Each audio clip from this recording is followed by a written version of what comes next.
आंतरजाल उपक्रम 2020 यामध्ये आपल्या सर्वांचं स्वागत। आज आपल्याकडे दुपार हा जो ललित लेख आहे, या ललित लेखाचे लेखक, प्रकाशक, एक आदर्श व्यक्तिमत्व, सामाजिक कार्यकर्ते राजू बर्वे आपल्या भेटीला आलेले आहेत। मी महाराष्ट्र मराठी अध्यापक तर्फे त्यांचं स्वागत करत असताना ही जबाबदारी मी आदरणीय राजेंद्र कुमार गोंधळी सरांना सांगू इच्छितो की राजेंद्र कुमार गोंधळी सर हे राष्ट्रीय पुरस्कार प्राप्त आदर्श शिक्षक आहेत। मी त्यांना विनंती करतो, आपण आदरणीय लेखक राजू बर्वे यांचं शब्दसन्मानाने स्वागत करावं। आणि मी सरांना विनंती करतो, आपण कृपा करून हँड राईज करा, म्हणजे मी तुम्हाला अनम्यूट करतो।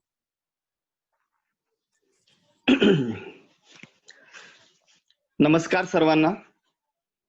आदरणीय घेवारे सर, आदरणीय सुंबे सर, त्याचबरोबर आज आपल्या भाग्यानं आपल्या ठिकाणी उपस्थित असलेले आदरणीय राजू बर्वे सर, त्याचबरोबर या आंतरजालावर उपस्थित असणारे सर्व मान्यवर, या सर्वांचं मी पहिल्यांदा हार्दिक स्वागत करतो। सर्वांना नमस्कार, शुभ प्रभात।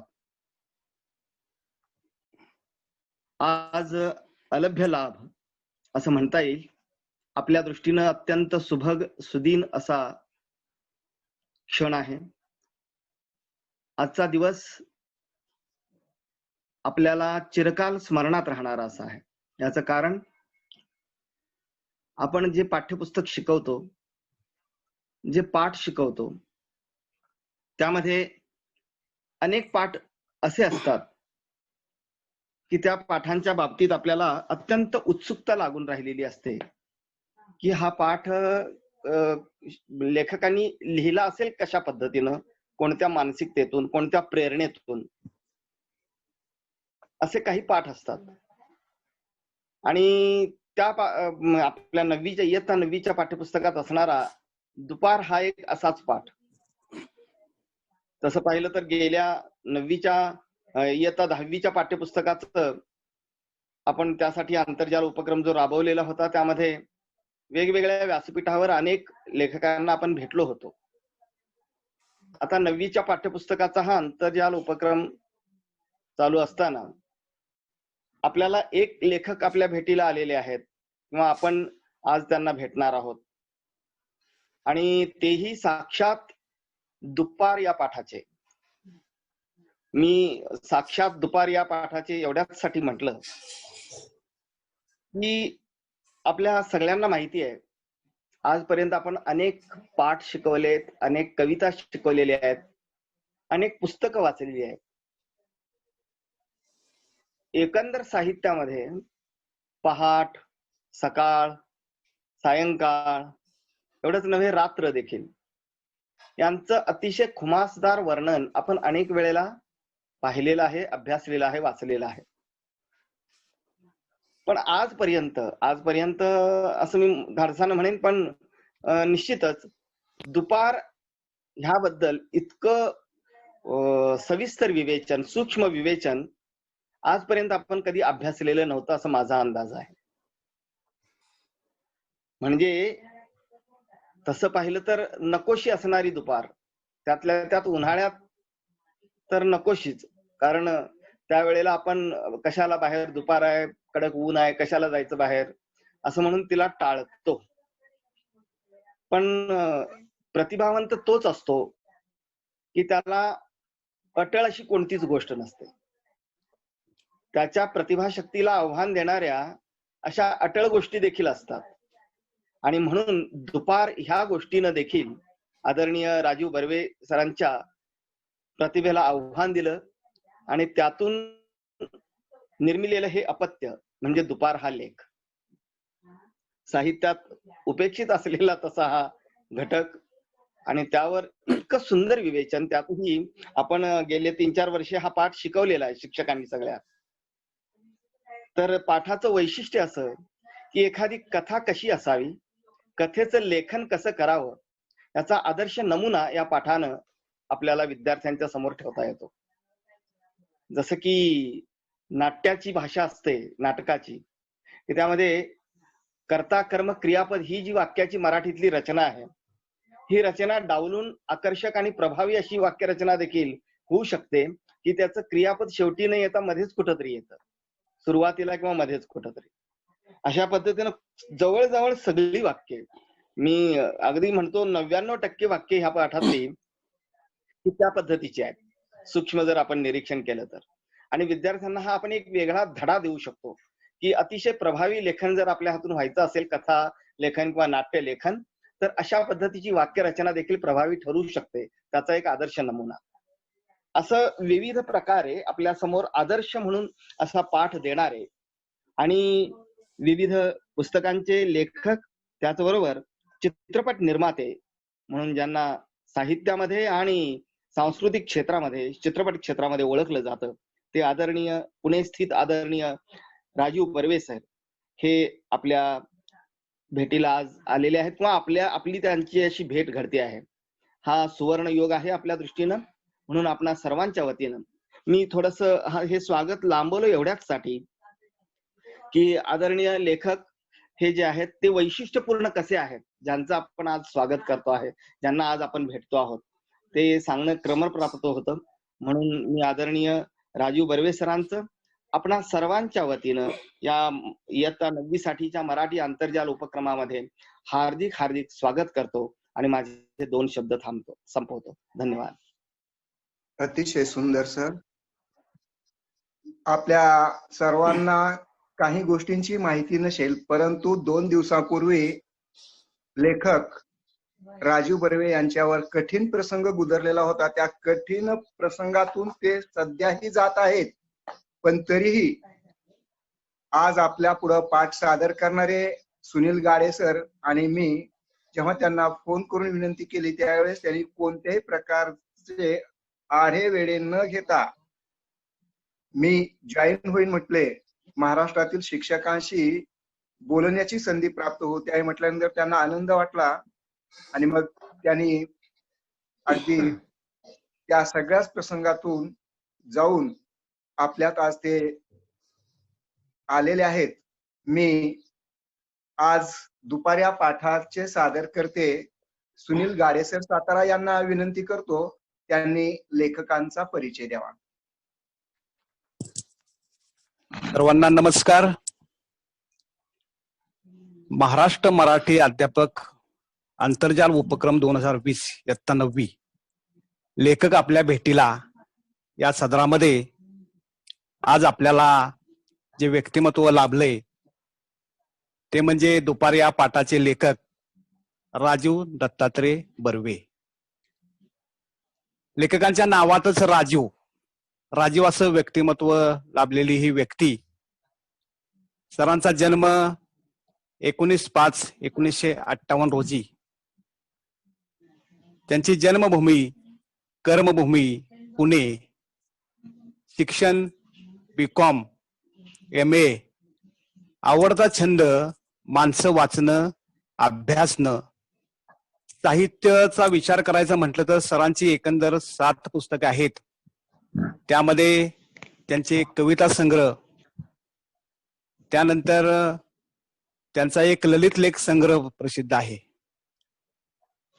मृगजळ, मोहरलेले क्षण, मनबहर, रंगनिशेचे, मन स्पर्श, मनातली माणसं हे काव्यसंग्रह आहेत. आणि मनात आलं म्हणून जो आपण आज दुपार पाठ पाहणार आहोत त्याबद्दल साहेब सांगतीलच व्यवस्थित काय आहे ते. त्यांच्या मनात काय आलं होतं म्हणून. त्यांच्या काव्य संग्रहाचं वैशिष्ट्य म्हणजे सरांच्या कवितेला कोणतेही नाव नाही, चित्र आणि शब्द रूपात साकारलेली कविता. सरांच्या प्रत्येक शब्दामध्ये प्रेम व्यक्त होत असतं. असे माणसावर, शब्दावर, मराठी साहित्यावर प्रेम करणारे हे लेखक राजीव बर्वे. त्यांच्या इतर कार्याबद्दल जर विचार करायचा म्हटलं तर रोटरीच्या माध्यमातून शेकडो सामाजिक कामात सहभाग त्यांचा. प्रकाशक संघाच्या माध्यमातून त्यांनी अनेक सामाजिक कामामध्ये छान असं काम केलेलं आहे. त्यांनी आतापर्यंत भूषवलेली पदे रोटरी प्रेसिडेंट म्हणून त्यांनी 1995-96 हा कालावधी पार पाडला. त्यानंतर सुभाष एज्युकेशन सोसायटी पुणे या कार्यकारी मंडळावरती गेले 30 वर्ष काम करत आहेत. सरांचं काम उल्लेखनीय आणि खूप छान असं आहे. 1995 पासून आज अखेर अखिल भारतीय मराठी प्रकाशक संघाचे विद्यमान अध्यक्ष म्हणून सर काम करत आहेत. सरांच्या जीवनातील अत्यंत महत्वाचा क्षण म्हणजे 2002 मध्ये त्यांना राष्ट्रीय पुरस्कार मिळाला आणि हा पुरस्कार आदरणीय राष्ट्रपती डॉक्टर अब्दुल कलाम साहेब यांच्या हस्ते दिल्लीच्या विज्ञान भवनात सुवर्ण कमळाने त्यांना सन्मानित करण्यात आला आणि हा त्यांच्या जीवनातील अत्यंत रोमहर्षक आणि आनंदाचा क्षण. मनस्पर्श कविता संग्रहास गेल्या वर्षी पुणे महानगरपालिकेचा सर्वोत्तम कविता संग्रहाचा पुरस्कार मिळालेला आहे. सर स्वतः प्रकाशक आहेत. त्यांचं दिलीपराज नावाचं प्रकाशन पुण्यातील अत्यंत नावाजलेलं गाजलेलं असं प्रकाशन आणि या प्रकाशनास या पुस्तकांना 113 पुस्तकांना राज्य पुरस्कार प्राप्त झालेले आहेत. सरांनी काव्यलेखनाबरोबर ललित लेखनाबरोबरच चित्रपट निर्मितीकडं आणि दिग्दर्शनाकडे पण आपला ठसा उमटवलेला आहे.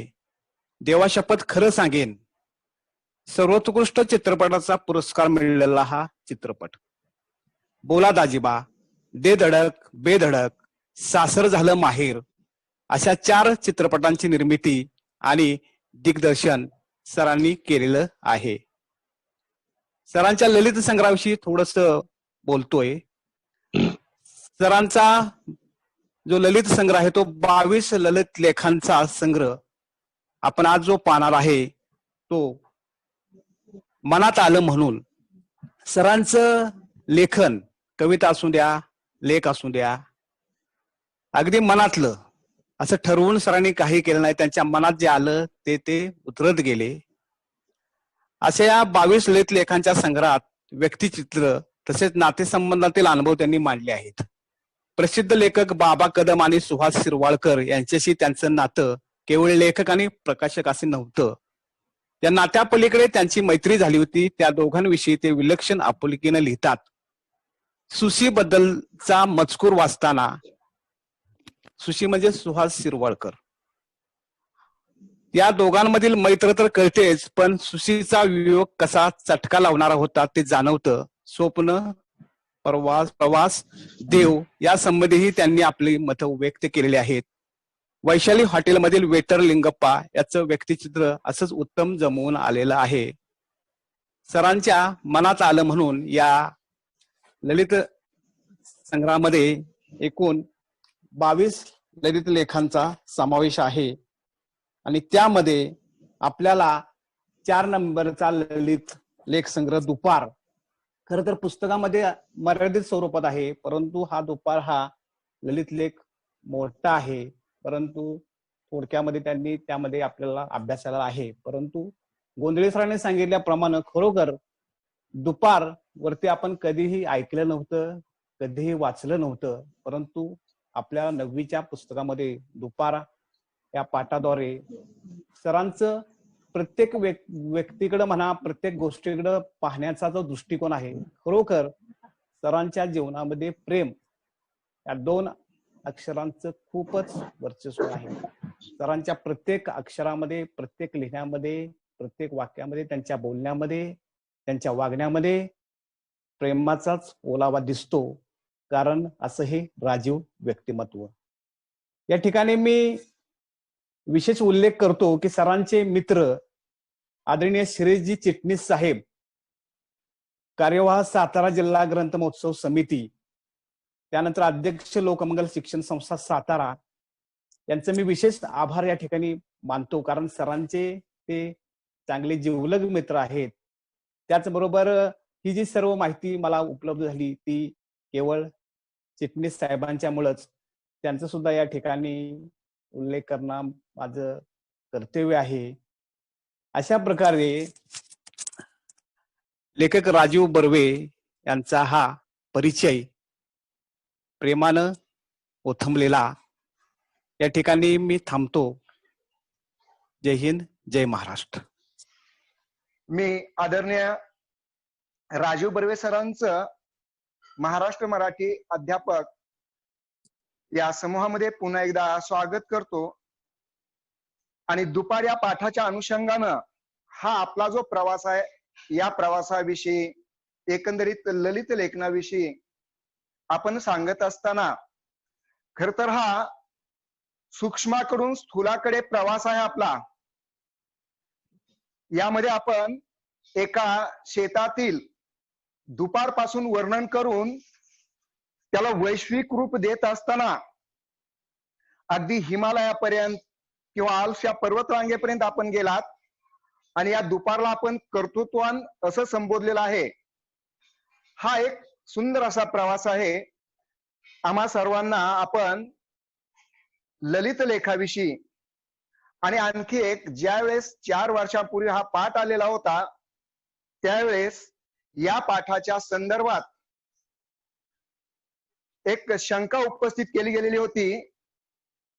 अशी ही दुपार होत असते एखाद्या शेतावर, त्या तळपत्या सूर्याला साक्षी ठेवून सकाळपासून केलेल्या कामाचा शेनवटा घालवण्यासाठी प्रशस्त अशा वडाच्या नाहीतर पिंपळाच्या झाडाच्या सावलीत विसावलेला असतो कोणी शेतकरी.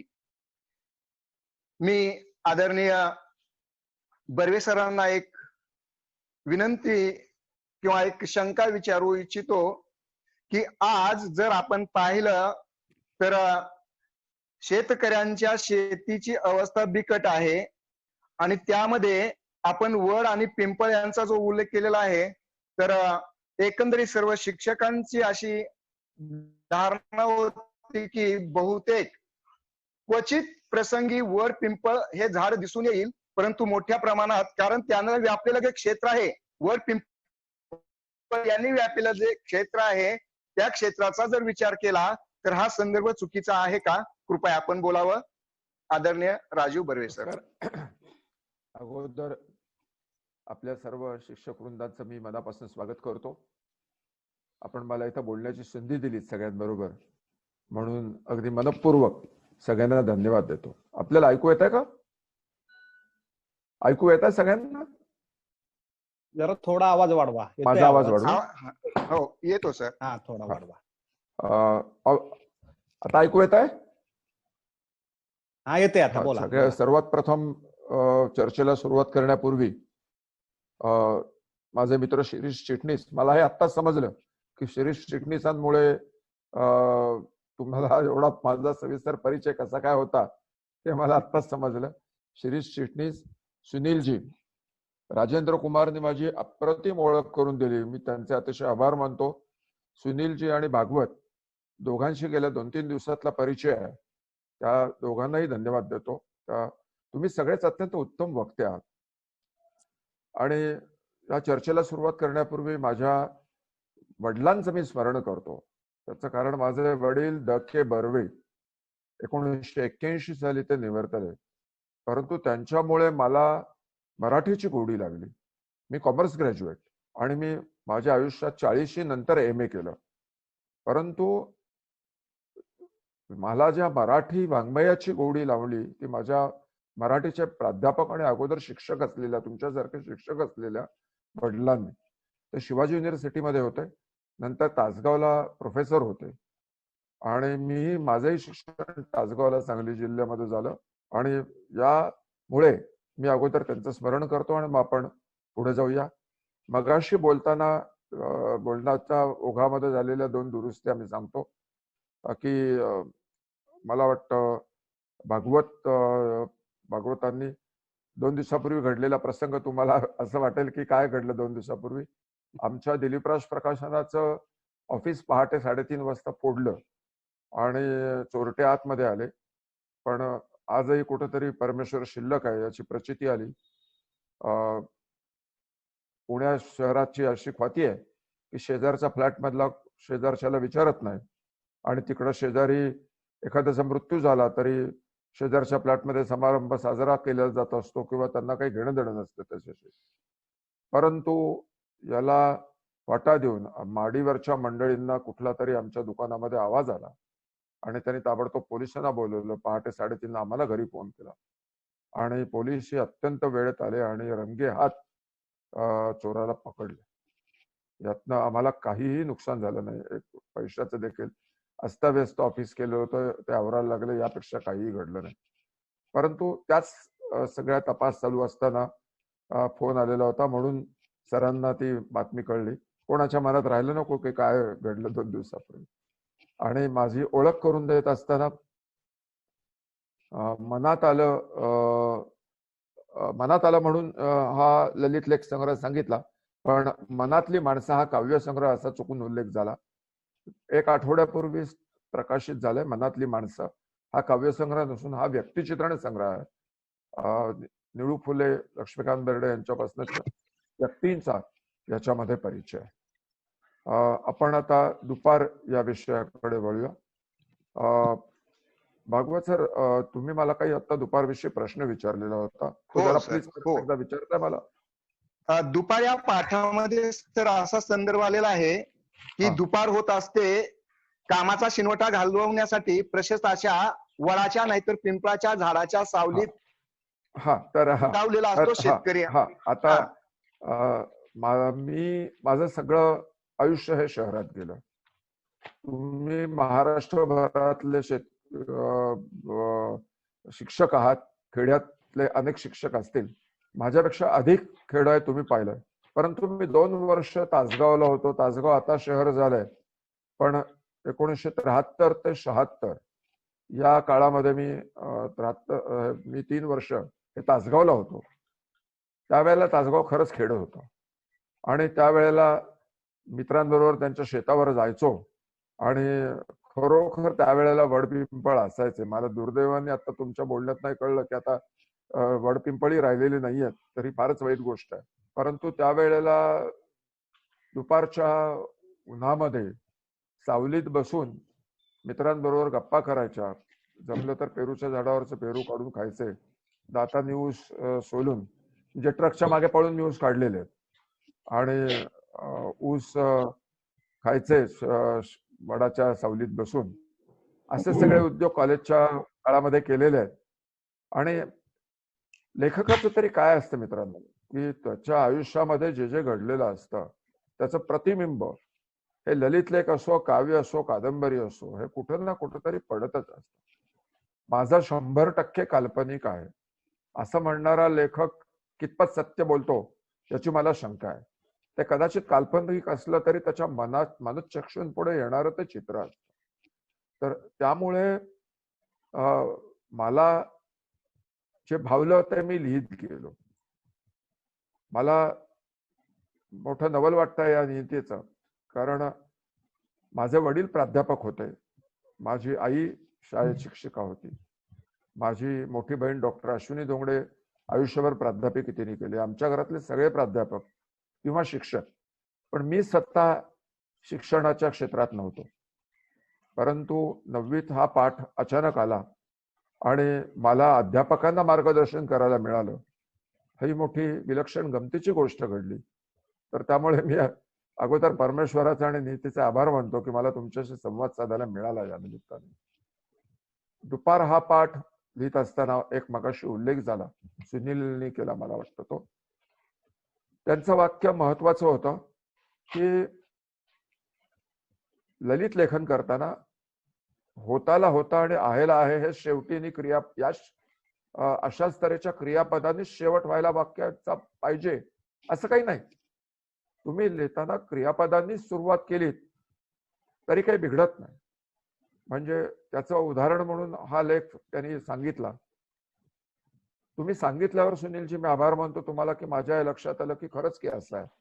परंतु ते मुद्दाम घडलं का तर नाही, तर ते लिखाणाच्या ओघात घडलं, लिखाणाच्या आवडीने घडलं, वाचनावरच्या संस्कारांनी घडलं असं मला वाटतं. पुढच्या प्रश्नाकडे जाऊया आपण.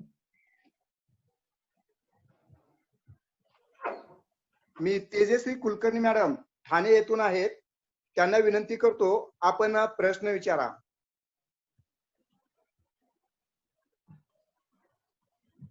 सुनीलजी नमस्कार. हा. हा विचारू का? हा विचारा. विचारा मॅडम. हा नमस्कार. मी ठाण्यावरनं सौ तेजश्री कुलकर्णी बोलते. आज खरंच आमचं भाग्य आहे की जो 9वीला आम्ही पाठ दुपार शिकवणार आहोत त्या पाठाच्या लेखकाशी प्रत्यक्ष आम्हाला बोलता येत आहे. तर माझा असा प्रश्न आहे की दुपारला दीर्घ कर्तृत्व वाहिनी म्हणण्यामागचा आपला नेमका उद्देश काय आहे हे जर कळलं तर बरं होईल. त्याचं दीर्घ कर्तृत्व नाही याचं मगाशी माझ्या बऱ्याचशा प्रश्नांची उत्तर मगाशी सुनीलनी जे छोटस परीक्षणात्मक भाषण केलं त्यात आलंय. खरं म्हणजे सुनीलने छान सांगितलं की तुम्ही बघा ना, सकाळवर अनेक ठिकाणी लिहिलेलं मिळतं, पहाटेवर मिळतं, रात्रीवर तर माझ्या मते काही शेलेख असतील, परंतु दुपार ही उपेक्षित आहे. दुपारवर कुठेही काहीही नाही. आणि मला तरी कुठं वाचनात दुपारचं काही आलेलं नाही वर्णन, पण मला दुपारचं नेहमीच आकर्षण होतं. मी नंतर शेवटी सांगेन ते का म्हणून, परंतु म्हणून त्याला मी उपेक्षित दुपार असं म्हणतो की, आणि दुपारला थोडीशी विश्रांती घ्यावीशी वाटते. मी त्या लेखामध्येही म्हणलंय की कुठल्याही याच्यात की थोडीशी विश्रांती घेतल्यानंतर ती दुपार तुम्हाला उठवते, ती तुम्हाला कार्यरत करते. या सगळ्या आणि ती कार्यरत करून पुढे जाते, पण ती थोडीशी उपेक्षित आहे. त्याला सकाळी इतकं सौंदर्य नसेल, रात्रीचा आल्हाददायकपणा नसेल, पहाटेचा एक मंद गारवा तर अजिबातच नाही, माझाकार असतो दुपारी, तर म्हणून ती उपेक्षित देखील आहे. बरोबर. कारण आपण जो काही विचार करत असतो दुपारचा थोडा वेळ का होईना निवांतपणा म्हणता येणार नाही, पण जो काही थोडासे क्षण आपल्याला मिळतात त्याच्यात आपण पुढच्या गोष्टीची तरतूद करण्याचा जो काही वेळ असतो तो मला वाटतं दुपार आहे. अगदी महत्वाचं आहे. हेच अगदी महत्वाचं आहे. तुम्हाला कार्यप्रवण करणारी ही दुपार आहे, हा सगळ्यात महत्वाचा मुद्दा. Okay okay sir. जेव्हा जेव्हा मी आता सांगतोय, मी आजच्या माझ्या बोलण्याच्या शेवटी सांगणार होतो, जेव्हा हा लेख निवडला तेव्हा मलाही आश्चर्याचा धक्का होता. मला पत्र आलं बालभारतीकडनं आणि तुमचा हा लेख निवडलाय. मलाही नवल वाटलं की त्यानंतर माझा एक साधारण वर्ष 6 महिन्यांनी त्यानंतर मला मुंबईला काही कारणाने जायचा प्रसंग आला आणि त्यावेळेला त्यांनी मला बोलवलं होतं बालभारतीच्या ऑफिसमध्ये. त्यावेळेला फ्रान्सिस दिब्रोटो आणि या पुस्तकाच्या ज्या निवड समितीतले 1-2 जण मंडळी आहेत त्यांच्याशी गप्पा मारण्याचा योग आला. तेव्हा मी त्यांना हा प्रश्न विचारला की तुम्ही का दुपार, तुम्ही 9वीच्या मुलांना दुपार हा लेख का दिलात, हा तुम्हाला मुद्दाम सांगितलं पाहिजे. त्यांनी मला 2 मुद्दे सांगितले याच्यामध्ये. एक तर ललित लेखन, साधं सरळ सोपं ललित लेखन मुलांना कळावं, आणि दुपार या विषयावर सुद्धा लिहिता येतं. मग विद्यार्थी भावी काळामध्ये कुठल्याही विषयावर ललित लेखन करू शकेल, आपल्या लेखकाच्या नजरेतून तो पाहू शकेल आणि ललित लेखन करू शकेल. हा पहिला मुद्दा. आणि दुसरा मुद्दा आम्हाला सर्वात महत्वाचा वाटला, तो म्हणजे असं की आळस करण्यासाठी, झोपण्यासाठी दुपार नाही, हे मुलांच्या मनावर या लेखामध्ये ठसलं जातं. दुपारी तुम्हाला कार्यप्रवण करणारी आहे दुपार, आणि त्याला टर्न असा आहे की आयुष्याची दुपार म्हणजे सुद्धा जो काही कालखंड आहे आपल्या आयुष्याचा, जर संबंध कामाचं आयुष्य हे 60-65 वर्षाचं जर पकडलं तर जी काही दुपार येईल ती संध्याकाळच्या बेगमी करता असते, हेही मुलांना लक्षात यावं. साधारण 9वीच्या मुलांचे आई वडील दुपारीच असतात, दुपारच्याच वयात असतात, हे लक्षात घ्या तुम्ही. आणि आपल्या वडिलांचे श्रम मुलांनी ओळखून घ्यावेत, आणि हे सुद्धा तुम्ही निदर्शनाला जरूर आणा मुलांना पाठ शिकवताना.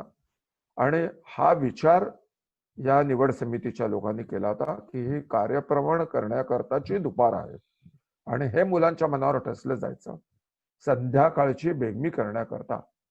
जर दुपारच तुम्ही आळसाटने घालवलीत ना तर तुम्हाला संध्याकाळची मजा नाही. संध्याकाळी तुम्हाला बरोबर. काही आनंद मिळत नाही. पण तुम्ही जेव्हा सकाळ जेव्हा पुढे जाते आणि दुपारीच्या सुरुवातीच्या अगोदर कामाला सुरुवात करता आणि जेव्हा संध्याकाळ जवळ येते तेव्हा तुम्ही काम करून थकलेले असता आणि संध्याकाळच्या वेळेला जेव्हा तुम्ही एखादी रपेट मारायला भले खेड्यात असो, तालुक्याच्या भागात असो, अगर शहरात असो, जेव्हा चालायला जाता एखाद्या संध्याकाळी, तेव्हा तुम्हाला खचितच आनंद मिळतो. कारण तुम्ही दुपारी कष्ट केलेले असतात, काम केलेले असतात. आणि हे निदर्शनाला विद्यार्थ्यांच्या आणण्यासाठी दुपार हा लेख हे सगळ्यात महत्वाचं. नक्कीच सर.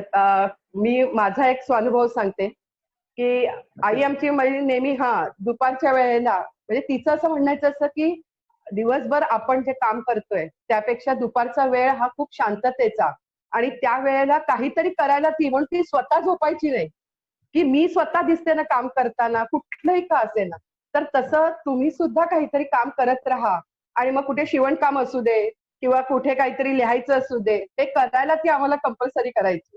आणि वडिलांना पण दुपारी आवडायचं नाही कारण ते सकाळी उठून जेव्हा कामावर जायचे तेव्हा म्हणतात की तेव्हा ते जेव्हा 3-3:30ला यायचे की अरे तुम्ही काय केलं, फक्त शाळेत जाऊन आलेला आहात किंवा कॉलेजला जात आहात.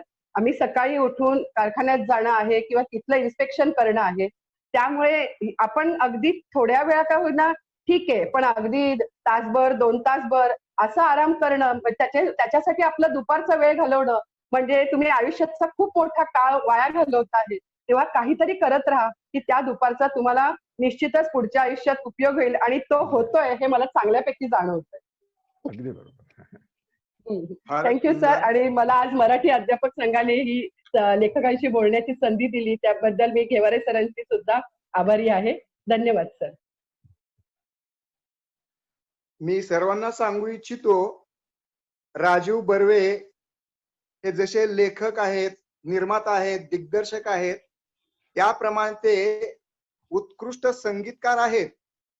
खर तर नाही. सर हा एक वेगळा प्रश्न मी विचारतो की संगीताचा वारसा हे आम्हाला मान्य आहे, संगीताचा वारसा ही संकल्पना आम्हाला मान्य आहे, परंतु साहित्याचा वारसा, साहित्याच्या वारशाबद्दल आपण कृपा करून बोलावं. साहित्याच्या वारशाविषयी बोलू. साहित्याचा वारसा मला माझ्या वडिलांकडनं मिळाला. माझे वडील प्राध्यापक द के बर्वे, अनेक जण कदाचित तुमचे जुने शिक्षक त्यांना ओळखत असतील. ते शिवाजी युनिव्हर्सिटीचे सिनेट मेंबर होते.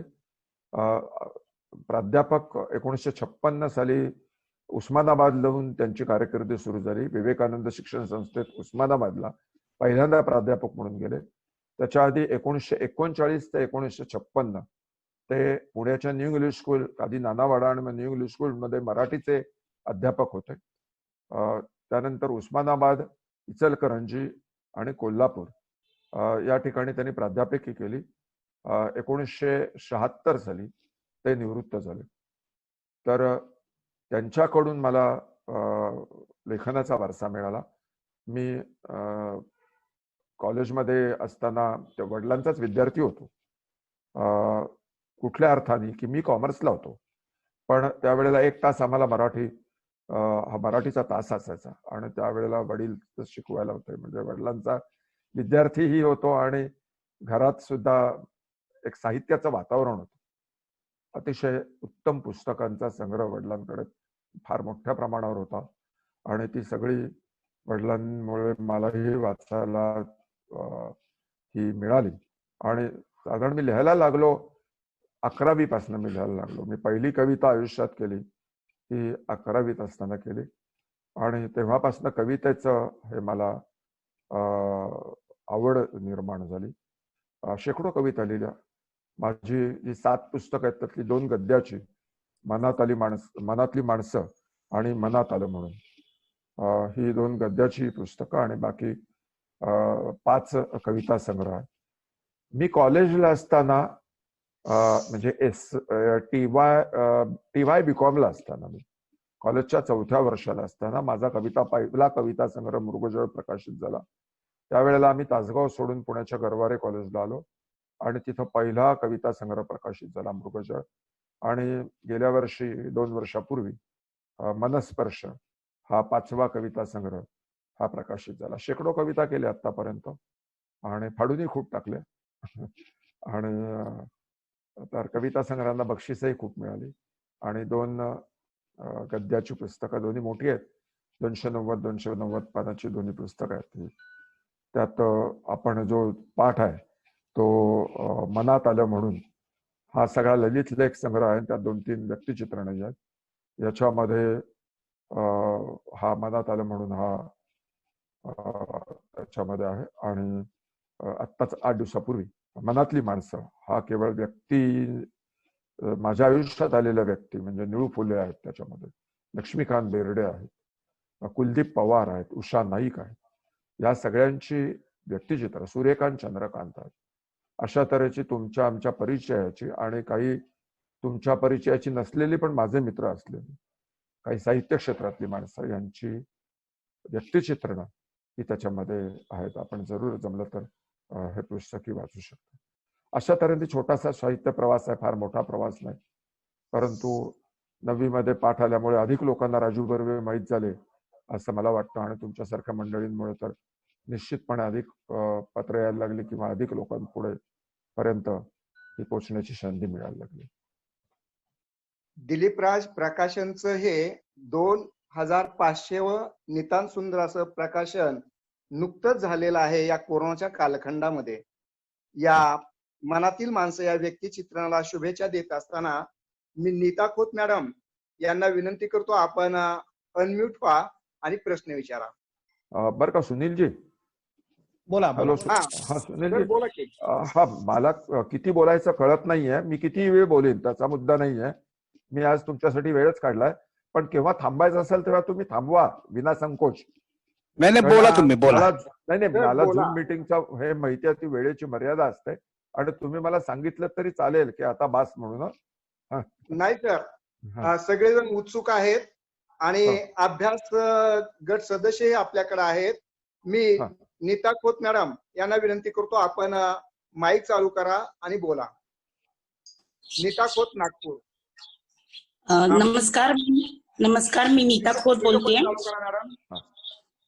नमस्कार, मी नीता खोत बोलतेय. बोला. मला प्रश्न सरांना विचारायचा होता की खरं तर आपण खूप मोठ्या क्षेत्रातले आहात आणि चित्रपट क्षेत्राशी पण संबंधित आहात. आपण हा जो ललित लेख म्हणून दुपार लिहिलेला आहे, तर ललित लेखाची संकल्पना थोडीशी, त्याची व्याप्ती जी आहे ती थोडीशी स्पष्ट करावी. कारण माझ्या वर्गातल्या एका विद्यार्थ्यांनी मला सहज विचारलं होतं की मॅडम हा ललित लेख आहे, कथा लेखन माहिती आहे, इतर सगळे लेखनाचे प्रकार माहिती आहे, ललित लेख म्हणजे नेमकं काय? तर ही संकल्पना जर सांगितली तर विद्यार्थ्यांपर्यंत ते सहज पोहोचवता येईल. धन्यवाद. मी मगाशी थोडीशी बोलता सांगितली, पण तरी सुद्धा आता परत एकदा सांगतो की मला लहानपणापासूनच ललित लेखन करायची आवड आहे. मनात आलं म्हणून मध्ये बरेच ललित लेख आहेत, पुस्तक तुम्ही वाचलं तर तुमच्या लक्षात येईल. मी त्याच्यात सकाळवर पण लिहिलंय, संध्याकाळवर पण लिहिलंय, रात्रभर लिहिलंय, पहाटवर लिहिलंय. त्याच्याचप्रमाणे स्वप्नांवर लिहिलाय ललित लेख, देवांवर लिहिलाय, एक संबंध दिवस आपला कसा असतो त्याच्यावर लिहिलाय. आपल्या आयुष्यात जे आपण म्हणतो की अचानक एखादी व्यक्ती मला भेटली, त्यातला म्हणजे जो योगायोग होतो, त्याला आपण योगायोग हा शब्द वापरतो मराठीमध्ये, या योगायोगावर सुद्धा ललित लेख लिहिला. मुद्दा असा आहे की ललित लेखन, आपण ललित लेखनात असा कथा, कादंबरी, कविता, व्यक्तिचित्रण यापेक्षा तसा उपेक्षित प्रकार आहे. ललित लेखन हे पण माझं स्वतःचं ललित लेखन हे आवडीचं क्षेत्र आहे. तुम्ही एखाद्या तुमच्या आयुष्यातल्या एखाद्या गोष्टीकडे कशा नजरेने बघता, तुम्ही किती खोलात जाऊन बघता, तुम्ही किती सर्व बाजूनी विचार करता, याच्यावर तुमच्या त्या लेखाच्या व्याप्ती अवलंबून आहे, त्या लेखामध्ये आलेल्या सगळ्या गोष्टी अवलंबून आहेत. दुपार जर तुम्ही विचार केला तर आपण सुरुवात करतो त्या शेतकऱ्याच्या शेतात त्याची बायको त्याला डबा घेऊन जाते, इथनं आपण सुरुवात करतो.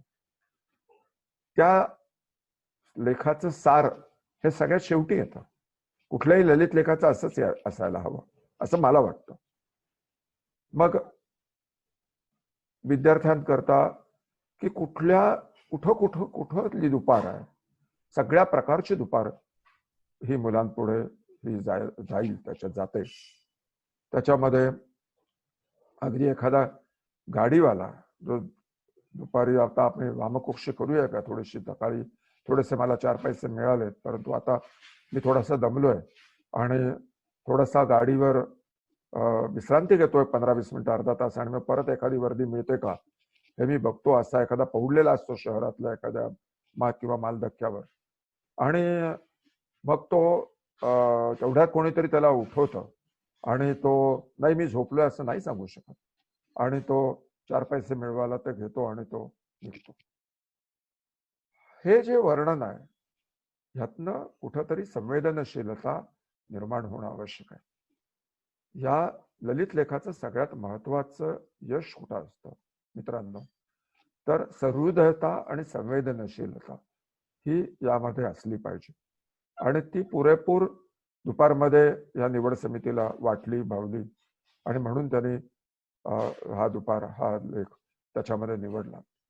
तेव्हा ही संवेदनशीलता जागृत करताना त्याच्यामध्ये ललित लेखामध्ये सुद्धा तुम्ही जो प्रश्न विचारला त्याचं पुढचं उत्तर असं आहे की वाचनीयता आहे का, तो रंजक होतो का. जर मधनं सोडून देणार असतील मुलं किंवा वाचक, तर तो ललित लेख कितपत यशस्वी झाला, तर मी म्हणेन की नाही यशस्वी होणार.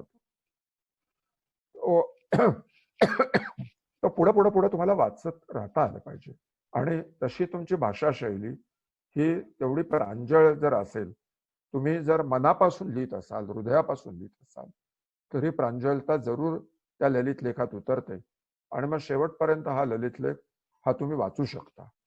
आणि तेही ललित लेखाचं एक वैशिष्ट्य असतं की त्याच्यामध्ये ही प्रांजलता ही यायला पाहिजे. ललित लेखनामध्ये भावनेला फार महत्व असतं. नीताच ना मला वाटतं, भावनेला महत्व असतं, आणि ही भावना प्रधानता देखील ही या लेखामध्ये उतरली पाहिजे. आणि अशा तऱ्हेने तो फुलवत नेऊन त्याचा शेवट हा तुम्हाला काय सांगायचं आहे, त्या लेखकाला काय द्यायचंय यातनं हा शेवट व्हायला हवा. आणि या पद्धतीने ललित लेखन हे करावं. हे मी ठरवून करतो का, तर त्याचं उत्तर नाही असं. हे आपसूक घडत जातं. आपण आपसूक घडत गेल्यानंतर असं का घडलं याचा विचार करतो, तेव्हा मग याचं परीक्षण आपल्यालाच असं करावं लागतं. पुढे फार सुंदर. मी पुढं चंद्रकांत गायकवाड सर नांदेड इथून आहेत. सर प्रश्न विचारा. चंद्रकांत गायकवाड सर. तत्पूर्वी मी सरांना सांगू इच्छितो, ज्याप्रमाणे आपण खरे तर सारे जण बिकट अशा परिस्थितीतून सफर करत आहोत, प्रवास करत आहोत. आता आपल्या पुढे ज्यांनी खोत मॅडम या नागपूर इथून होत्या, त्याही अशाच बिकट या प्रसंगातून सफर करत आहेत. त्यांची भगिनी कोरोनाग्रस्त झालेले आहेत. खर तर हा वेगळा प्रश्न, परंतु आपणाला याही विषयाचा अभ्यास आहे.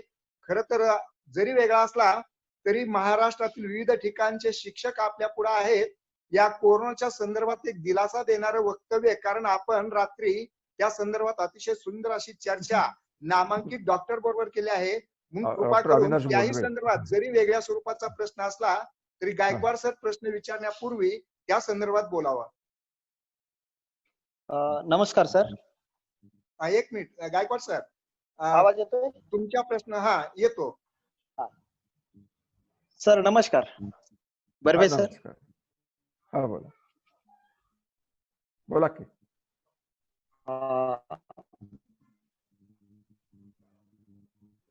तुमचं ऐकू येत नाही. दुपार ही तर सुस्त लक्ष असून खरं म्हणजे आपल्या लेखनामध्ये ललित लेख वर्णन जे आम्ही कष्टकरी माणसं नाही ऐकू येत नाही तुमचं. ऐकू येत नाही आमच्यासाठी तुम्हाला रेंज दिसत नाही गायकवाड सर. दुपार. हा बोला बोला. आवाज येतोय सर? हा येतोय बोला. हॅलो, येतोय आवाज सर? येतो, बोला. हा बोला. आला. बर्वे सर, माझा जिल्हा म्हणजे अत्यंत कष्टकऱ्यांचा जिल्हा आहे. आणि आम्ही ती दुपार वेळोवेळी हा. अनुभवलेली सुद्धा आहे. गडचिरोलीहून बोलताय का? नाही, नांदेडवरनं बोलतोय. नांदेडवरून बोलतोय. नांदेडवरनं बोलतो. हा. तर दुपार ही आमच्यासाठी सुस्त, वृक्ष असूनही तुम्ही इतकी उत्साही आणि ऊर्जादायीनी बनवली, हे खरं तर तुमचं लेखक म्हणून फार मोठं कसब आहे. याच्याबद्दल सलाम केला पाहिजे तुम्हाला. अरे काय परंतु दुपारचा जो आराम आहे ना, हा. दुपारचा आराम हा रिचार्ज झाल्यासारखा असतो कष्टकऱ्या माणसासाठी, आणि म्हणून ते वामकुक्षी घेतात. तशा पद्धतीचा संदर्भही त्या पाठात आलाय. म्हणून दुपार ही प्रतिमा निरुत्साहाचं प्रतीक जरी असली तरी ती प्रतिमा आपण आपल्या लेखाच्या माध्यमातून बदलवलेली आहे असं मला वाटतं. पण एक Thank you. अभ्यासक म्हणून, एक शिक्षक म्हणून ललित लेखन करताना नेमकी कोणती काळजी घ्यायला हवी? आणि दुसरा त्याला जोडून माझा असा प्रश्न आहे, भाषा आणि भाषा शैली या संदर्भानं थोडस विवेचन करावं. मी तुम्हाला याच्या अगोदर जो प्रश्न होता त्यात खरं म्हणजे गायकवाड सर तुमचं मी उत्तर दिलेली आहेत. खरं म्हणजे त्याच्या अगोदर जी मी या संदर्भात तुम्ही जो प्रश्न होता की ही भाषा शैली ही तुमची रंजकही असली पाहिजे, कंटाळवाणी असता कामा नये. हा माझा स्वतःचा अट्टाहास असतो. आपण बघा ना, एखादा चांगला ललित लेख सुद्धा आपल्याला जर पुढे वाचवत नसेल आणि पुढे जर आपण तो वाचू शकणार नसू तर त्याला अर्थ काय आहे? त्याला तो वाचता आला पाहिजे. वाचनीयता हा सगळ्यात मोठा हा गुण हा कुठल्याही वाङ्मय प्रकारात असतोच, परंतु तो ललित लेखात तो तर अधिक असला पाहिजे. याचं कारणच आहे की कादंबरी म्हणजे काय? कादंबरी ही एक फार मोठी कथाच असते, परंतु ललित लेखाला कथाकार नसतो. त्यात चरित्र ज्याला नायक नायिका किंवा चरित्र नायक किंवा वेगवेगळी पात्र ही असतातच असं नाही. जेव्हा तुम्ही जे भाषा शैलीच्या संदर्भात आणि जो प्रश्न विचारला, जेव्हा तुम्ही एखाद्या लिखाणामध्ये, मी लेख म्हणत नाही, लिखाणामध्ये जेव्हा चर्चा आणता, म्हणजे भागवत सरांशी मी काय बोललो हे जर मी लिहिलं तर तिसऱ्या माणसाला ते वाचायला अधिक आवडतं. पण ललित लेखात अशा तऱ्हेची चर्चा क्वचित असते. मग ललित लेखन करताना तुमचे लेखकाचा कस हा जास्त लागतो, कारण संवादातून पुढे जाणं हे त्या मानाने कमी असतं. संवाद येतच नाहीत का ललित लेखनात? तर असं नाही, संवाद येऊ शकतात, पण ते केवळ वर्णनाच्या संदर्भातून. म्हणजे एखाद्या विषयी लिहिताना की त्या वेळेला काय घडलं असं सांगताना कदाचित मला XYZ व्यक्ती भेटली आणि त्याच्याशी झालेला संवाद आला इतपतच. पण कथा आणि कादंबरीमध्ये संवादाला अधिक महत्व असतं किंवा संवाद अधिक ओघाने येतात. त्यावेळेला ते त्यापेक्षा ललित लेखकाला ललित लेखकाची भूमिकाही जास्त अवघड होते आणि त्याला वर्णनातून हे फुलवावं लागतं, वर्णनातून लेख फुलवावा लागतो. वर्णनातून लेख फुलवताना तुम्हाला अधिक कष्ट घ्यावे लागतात, अधिक विचार करावा लागतो आणि त्यामुळे ललित लेखन हे जास्त वैशिष्ट्यपूर्ण मला वाटतं. Okay sir, thank you. फारच सुंदर. ओके. राजेंद्र कुमार गुले सर, आपण अनम्यूट व्हा आणि मी असा भागवतजी आणि सुनीलजी अशी विनंती करेन की काही मला वैयक्तिक आयुष्याबद्दल, इतर लिखाणाबद्दल बोललात तरी चालेल, कारण प्रश्न आणि प्रश्न विचार मी तो प्रश्न विचारणार आहे तुम्हाला. मनस्पर्श ह्याच्याबद्दल विचारणार आहे मी शेवटी प्रश्न तुम्हाला. शेवटी मनस्पर्श या कविता संग्रहाबद्दल मी तुम्हाला विचारणार आहे. हो, हरकत नाही. फक्त रिपीट होणार नाही एवढं बघा कुठलाही प्रश्न. होय होय हो हो.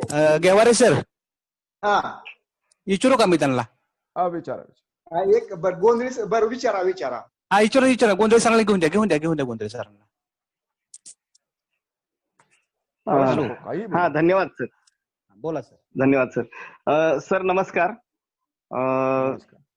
एक तर म्हणजे आपण साहित्यिक आहात, चित्रपट निर्माते, दिग्दर्शक आहात, संगीतातले कुशल सुज्ञ आहात.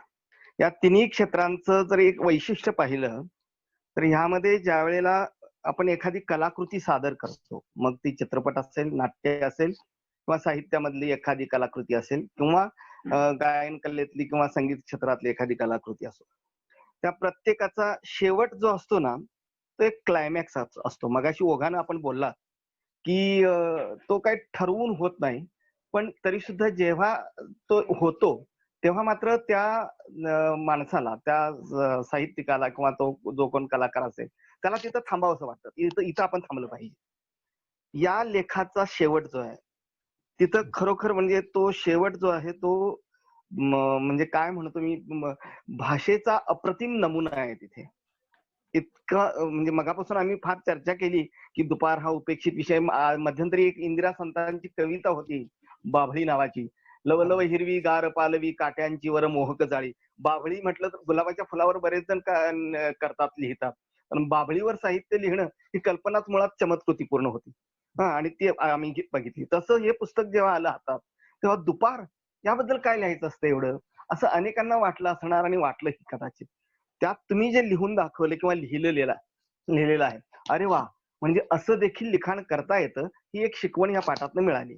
हा पाठ वाचत वाचत जेव्हा शेवटाच्या परिच्छेदात आम्ही आलो तेव्हा अरे बापरे, तुम्ही सर इतकं छान लेखन त्यात केलेलं आहे की तिथं तुम्ही शेवटच्या परिच्छेदापर्यंत तुम्ही निवेदक या नात्यानं तुम्ही लिहिलं आणि शेवटी मात्र तुम्ही संवाद साधलात दुपारशी. दुपारला तुम्ही डायरेक्ट द्वितीय पुरुषी केलं आणि हे दुपार तू कर्तृत्ववान आहेस असं म्हणत, प्रथम पुरुष. अरे बापरे, म्हणजे इतका क्लायमॅक्स साधला. हा, आणि त्याच सर मगाशी मॅडमनी एका तू दीर्घ कर्तृत्व वाहिनी आहेस याबद्दल विचारलं, तसं ह्या परिच्छेदामध्ये अनेक शब्द असे आहेत की त्यांचा इतका विश्वव्यापक अर्थ होऊ शकतो ना. त्यातल्या त्यात ह्या दुपारच्या परिच्छेदामधला दुपारचं वाक्य, शेवटचं वाक्य जे आहे शेवटच्या परिच्छेदातलं, तेजाने अशुभ अमंगल किडीचा नाश करणारी तू. बापरे, म्हणजे काय म्हणावं, म्हणजे ती दुपारला इतक्या उंचीवर सर आपण एव्हरेस्ट पेक्षा जास्त उंचीवर नेऊन ठेवलं. म्हणून मला जरा असं वाटतं की सर की ह्याबद्दल तेजाने अशुभ अमंगल किडीचा नाश करणारी ज्या वाक्यानं आपण लेखाचा शेवट केला त्याबद्दल आपण थोडंसं बोलावं असं मला वाटतं. दुपार ही आवडायला हवी. संबंध आयुष्य हे तुम्हाला एकदाच येतं आणि यातल्या प्रत्येक मिनिटाचा तुम्ही आनंद घेतला पाहिजे. हा सगळ्यात महत्वाचा भाग आहे की दुपारची ही सगळीच रूप आहेत. प्रथमपुरुषी जे दुपारला म्हणलं किंवा दुपार ही एक व्यक्ती आहे असं समजून किंवा दुपार ही एक संज्ञा असली तरी दुपारचं वर्णन करताना तिने अशुभ अमंगल, कारण असं आहे की दुपारला तेज आहे मित्रांनो. तिथं सूर्याचा तळपणारं तेज हे सकाळी आणि रात्री किंवा पहाटे नसतं, ते दुपारी असतं आणि या तेजामुळेच ही किडी मरून जातात. त्यामुळे तुमच्या मनातली कीड ही मरावी हा त्याच्या मागचा एक भावार्थ हा त्याच्या मागे आहे. आणि ही अशुभ अमंगल या किडीचा नाश व्हावा हा एक मुलांना सांगण्याकरता, तुम्हाला दुपारचं महत्व सांगणं त्याकरता हा एक भाग होता. आणि जेव्हा आपण एखाद्या वर्णनाचे वैशिष्ट्य जेव्हा सांगतो तेव्हा शक्यतोवर त्याचा कुठलाच आस्पेक्ट, त्याचा कुठलाच कंगोरा हा शिल्लक राहू नये हा माझा प्रयत्न असतो. वेगवेगळ्या विषयांवरही लिहिताना त्याचे सगळे भाग यावेत. त्यामुळे वेगवेगळ्या ठिकाणची आणि वेगवेगळ्या ठिकाणचं महत्व दुपारचं घेतल्यानंतर हे त्याचा जो शेवट आहे की उत्साहानं कार्यरत ठेवणारी, वैभवाची वाट दाखवणारी. तुम्ही काम केलं तरच वैभव मिळणार आहे आणि हे काम हे दुपारी करायचं असतं. कामाचा सगळ्यात महत्वाचा भाग असतो तो दुपारी असतो जास्तीत जास्त मंडळींचा, आणि त्यामुळे दुपारला महत्व आहे. आणि हे महत्व ठसवणं हाही या ललित लेखाचा हा एक प्रकारे महत्वाचा उद्देश. धन्यवाद सर. आपण जे स्पष्टीकरण दिलं घेवारे सरांच्या अनुमतीनं मला एक तुमचं दोन विशेष गोष्टी एक मिनिट, मला तुमचं विशेष कौतुक वाटतं. मी सगळ्यात जमलेल्या 100 पार्टिसिपंट्स मला दिसत आहेत, त्या सगळ्यांनाच मला मुद्दाम सांगायचं की सुनीलने किती अभ्यास केलाय या, म्हणजे किती सुंदर परीक्षण सुनील या लेखाचं करतायत. म्हणजे सुनीलने किती वेळा हा लेख वाचला असेल याचं मला तुम्हाला मनपूर्वक धन्यवाद द्यायला पाहिजे की तुम्ही काय छान बोलताय.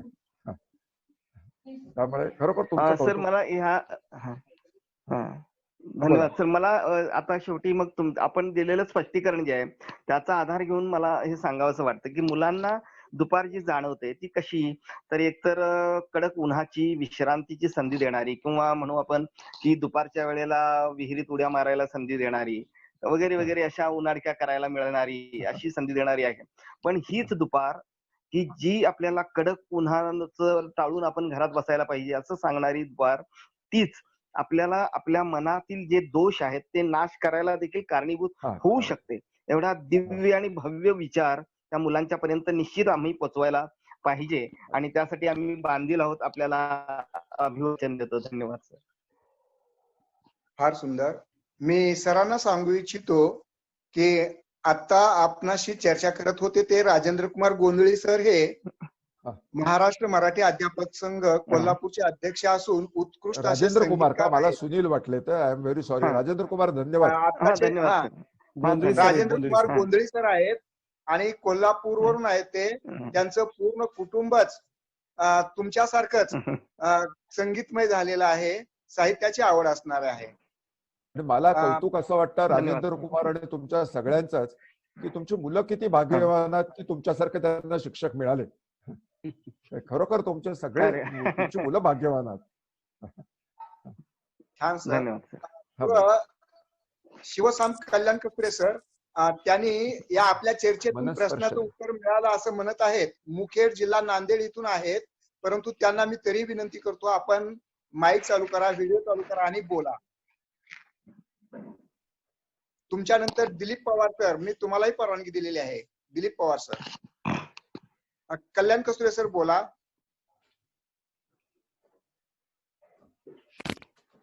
नाहीये का? अनम्यूट व्हा आणि बोला. इकडचं मनस्पर्श. दिलीप पवार सर, आपण हँड राईज करा म्हणजे मी आपल्याला. हा दिलीप पवार सर. हा बोला. नाही, कल्याण कस्तुरे सर नाही का तुमचा प्रश्न? नसेल तर तसंही नाही म्हणून सांगा आवाज चालू करून.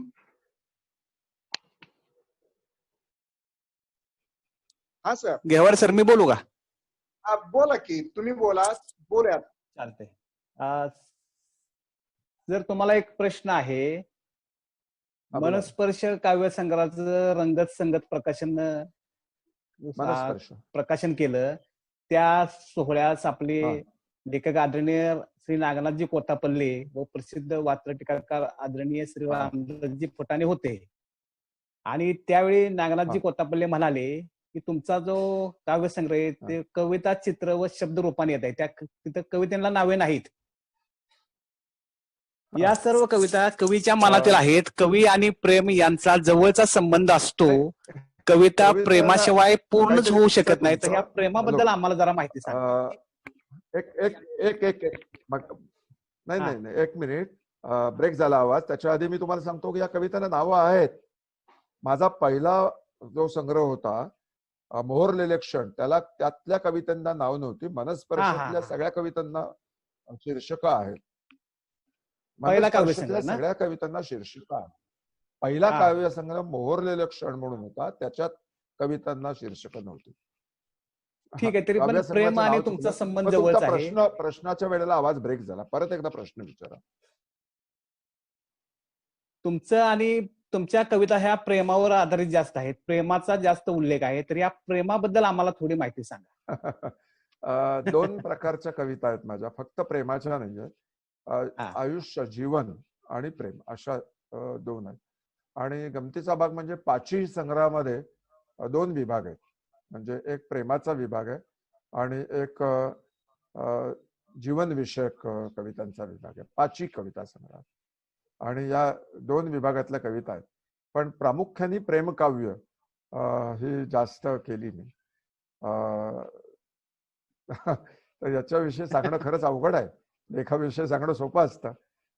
परंतु माझ्या आईमुळे किंवा आमच्या घरातल्या एक वातावरणामुळे किंवा वडिलांमुळे, माझे वडील अतिशय प्रेमळ होते, आई वडिलांच्या शिकवणीमुळे एक जे संस्कार असतात, ते संस्कार लहानपणापासून झाले. ते मी अगदी मोकळेपणाने तुम्हाला सांगायला हरकत नाही की झुरळ मारल्यावर मी रडलो आहे लहानपणी, की झुरळ का चपलेने मारलं, ते मेलं नाही का, मग त्याला लागलं नसेल का. तर किंवा माझ्या ललित लेखा संग्रहात ललित लेख जे आहेत ते थोडेसे काव्यात्मकच आहेत आणि त्यामध्ये एक मुंगीचं मरण नावाचं लेख आहे त्याच्यामध्ये, मनात आलं म्हणून मध्ये. तर त्याच्यामध्ये मुंगी ही मरते या संदर्भातला ललित लेख आहे. तर तुमच्या अंगात जर सहृदयता असेल, तर लोकांविषयी प्रेम असेल, प्रेमाची भावना असेल, तर तुम्ही या सगळ्याच जगाकडे कारुण्याने बघू शकता आणि आपुलकीने बघू शकता. प्रेमाने जिंकता येतं. तुम्ही रागाने जिंकण्यापेक्षा कोणालाही प्रेमाने जिंकावं या मूलताच विचाराचा मी स्वतः. मग याकरता छोट्या गोष्टी करता मोठी शक्ती माझी खर्च पडते बऱ्याच वेळेला, परंतु त्यांनी काही बिघडतं असं मला वाटत नाही. दुसऱ्याला समजावून सांगणं हा सुद्धा एक प्रेमाचाच भाग असतो आणि हे प्रेम करत राहावं आणि माणसं जोडत राहावीत या मताचा मी असतो. माणसं जोडणं प्रेम करावीत असं नव्हे. तुम्ही माणसांवर प्रेम केलं की माणसं आपोआप जोडली जातात तुमच्याशी. आणि शेवटी आयुष्य म्हणजे काय असतं, शेवटी तुम्ही भांडण तंटे मारामाऱ्या करणं हे कोणाच्याच लक्षात राहत नसतं. परंतु तुम्ही प्रेमाने जेव्हा जिंकता लोकांना, तेव्हा तुम्हाला ती व्यक्ती आयुष्यभर लक्षात ठेवणार असते. आणि हे प्रेम म्हणूनच तुम्हाला जमेल तेवढं कृतीने करावं. कृतीने करणं म्हणजे चुंबनं घ्यायची नाही आहेत कोणाची, परंतु कृतीने करणं म्हणजे एखाद्याला प्रेमाने मदत करणं असेल किंवा गरजवंताला तुमच्यातलं काहीतरी थोडंसं देणं असेल, तर तो सुद्धा एक प्रेमाचाच भाग आहे. आणि त्यामुळे तुम्ही शब्दांनी तर त्याला सुखवाच, शब्दांनी त्याच्यावर प्रेम कराच मदत करताना, परंतु ही जी प्रेम भावना आहे ही तुमच्या मनातली सतत ठेवत ठेवलीत तुम्ही, तर तुमचं सतत आयुष्य देखील सुखकारक होतं. दुसऱ्याचे 4 चांगले प्रेमळ शब्द बोलण्यामुळे तुम्ही कुठेही झिजत नसता. आणि त्यामुळे प्रेम या गोष्टीला माझ्या दृष्टिकोनातनं आयुष्यात जास्त महत्व आहे. आणि त्यामुळे या प्रेमाने वागणं आणि प्रेमाने चालणं यामुळे तुम्हाला स्वतःलाही एक प्रकारची एक मनशांती, एक सुख हे मिळत असतं. आणि तुमच्यामध्ये सुद्धा एक हृदयता, प्रांजळता ही हळूहळू डेव्हलप व्हायला, हळूहळू तुमच्या मनाचा विकास हा तुमच्या मनातल्या प्रेमळपणामुळे व्हायला लागतो. आणि हा विकास सुद्धा मनाचा महत्वाचा असतो आयुष्य जगताना. आणि त्यामुळे माझ्या लेखी प्रेम या गोष्टीला किंमत आहे असं मला वाटतं. खूप बोलता येईल प्रेम. धन्यवाद सर. मी प्रेमेश्वर लेखच लिहिलेला आहे, मनात आलं म्हणून म्हणतो जरूर वाचा. सुषमा मानेकर मॅडम, कृपा करून आपण माईक चालू करा आणि बोला. सुषमा मानेकर अमरावती जिल्ह्यातून आहेत सर. कुठल्या आपल्याशी बोलताय? अमरावती जिल्ह्यात? जरूर सुषमाजी. अमरावती जरूर गाव सर. वरुड. वरुडला मी आलो ना. हो का? अरे वा, माणसं अगदी 5 किलोमीटरवर राहतोय जरूडला. नमस्कार सर. प्रश्न म्हणून विचारणार नाही, सहज सुचलं म्हणून आपल्याशी या संदर्भात मी बोलते. आपण कोणी चर्चा करायला हरकत नाही, प्रश्न विचारायला पाहिजे असं नाही. बोला. आयुष्याची सकाळ अनुभवणारी आपली लेकरं आहेत. 9वी 10वीची लेकरं म्हणजे आयुष्याची सकाळ ते अनुभवत आहेत. परंतु ही सकाळ अनुभवत असताना सकाळ अनुभवत असताना दुपार विषयीची त्यांना अनुभूती देणं यामागील आपली भूमिका काय आहे सर? म्हणजे ही ही भूमिका आहे ती त्या निवड समितीची आहे. हे लक्षात घ्या. या निवड समितीला मी जे मगाशी तुम्हाला सांगितलं, त्यांना जो प्रश्न विचारला की तुम्ही हा का निवडलात, तेव्हा मी मगाशी सांगितलं किंवा निवड फ्रान्सिस दिब्रोटो निवड समिती सदस्य आणि एक मॅडम होत्या, त्यांचं नाव आता विसरलो मी, त्याच्यात लिहिलंय त्यांनी पहिल्या पानावर, सी पेज म्हणतो त्याला, दुसऱ्या पानावर त्या मॅडमचं नाव आहे. तर त्यांनी मला असं सांगितलं की दुपार ही आळस करण्यासाठी नाही, हे 9वीच्या मुलांना समजलं पाहिजे. त्यांना चला समजा 9वीची शाळा तुमच्याकडे सकाळी भरत असेल तर दुपारी एक 4 तास ताणून देऊया आता, असं होता कामा नये. तुम्ही पहाटे उठला असाल तर थोडा एक अर्धा तास विश्रांती घ्या, नाही असं नाही, परंतु दुपार ही तुम्हाला कार्यरत करणारी, कष्ट करायला लावणारी ही दुपार आहे. हे या पुस्तकाचं सार आहे. हे या मुलांच्या मनावर ठसवणं हा या पुस्तकाचा ललित अनुबंधाबरोबरच हा सगळ्यात महत्वाचा हा भाग आहे. हा महत्वाची गोष्ट ही सांगणं आवश्यक आहे मुलांना. मला अपेक्षित तेच होतं की मुलांमध्ये दुपार विषयीची सकारात्मकता जागवणं या भूमिकेतून. आणि पुन्हा एक गोष्ट त्याचा उद्देश. आणि दुसरी एक बाब की हे दुपार तू कर्तृत्ववान आहेस, म्हणजे अर्थात शेवटी दुपारला नाही, दुपारला उद्देशून तुम्ही जे लेखन केलं. जगातली कोट्यावधी माणसं, अब्जावधी माणसं जेव्हा दुपारी काम करत असतील तर त्या दुपारीला कर्तृत्ववान दुपारच म्हणावं लागेल. हो हो, अगदी बरोबर. त्या व्यक्तिवाचक अगदी उद्देशून जसं बोलावं तशी केलेली लेखणी ती अगदी अप्रतिम, आणि आज घडीला आम्ही ज्या वयात आहोत त्या प्रत्येकाला ती प्रेरक अशी आहे. आणि खरोखरच वाचताना अगदी मन भारावतं सर. खूप खूप धन्यवाद. आज तुमच्याशी प्रत्यक्ष बोलण्याची संधी मिळाली, आणि ज्यांच्यामुळे ही संधी मिळाली ते आदरणीय घेवारे सरजी, आम्ही ज्यांना गुरुमाऊली म्हणतो, त्यांचे सुद्धा खूप खूप धन्यवाद. धन्यवाद सर.